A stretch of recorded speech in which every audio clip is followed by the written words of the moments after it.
নিজের জন্য কি কিনেছেন বা কিনবেন? না, এবার ঈদে আমি নিজের জন্য কিছু কিনবো না, আমার ইচ্ছা আছে। মানে আমি আসলে ওইভাবে টাকাটা ম্যানেজ করতে পারতেছি না, যেহেতু আমি নিজে এবার কিনতে পারবো, কিন্তু আমার সন্তানকেই দিব শুধুমাত্র, আর আমার আব্বার জন্য একটা পাঞ্জাবি কিনবো, এতটুকু আমার ইচ্ছা এবার। বাবা দিতে পারলে খুশি হয়। নিজে কিছু কিনবেন না এবার ঈদে? কিছু না তো, বাবার এটাই দায়িত্ব এবং এটাই কর্তব্য, এটাই আনন্দ পায় বেশি। ভাবছেন নিজে কিনবেন ঈদে? আমাদের ফাইন্যান্সিয়াল যদি ওরকম থাকে অবশ্যই আপাকে 3 পিস দিবেন আর বাচ্চাকেও 3 পিস দিবেন। নিজের জন্য কি কিনবেন? নিজের জন্য কেনা হইবে না, সন্তানের জন্যই বাবারা নিয়ে খুব ভাবে চিন্তা ভাবনা করে। নিজের জন্য কি বাবা, এখন তো বয়স হয়ে গেছে, আর নিজের জন্য কি বাবা আছে, পোলাবানের জন্য তো সব কিছু আছে।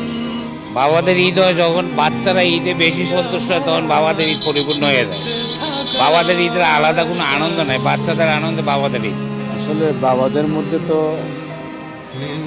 মূল চিন্তা হলো যে ছেলেদের, ভাইদের, বোনদের কিভাবে ঈদের খুশি করবে, সেজন্য তাদের চিন্তা ভাবনা থাকে যে ঈদের বোনাস, কাপড় চোপড় কেনাকাটা, এগুলো নিয়ে বাবাদের একটু উদ্গ্রীব থাকে।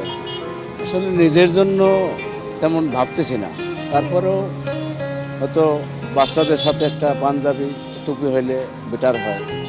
এই বাবা তুমি আমার বেঁচে থাকার কারণ।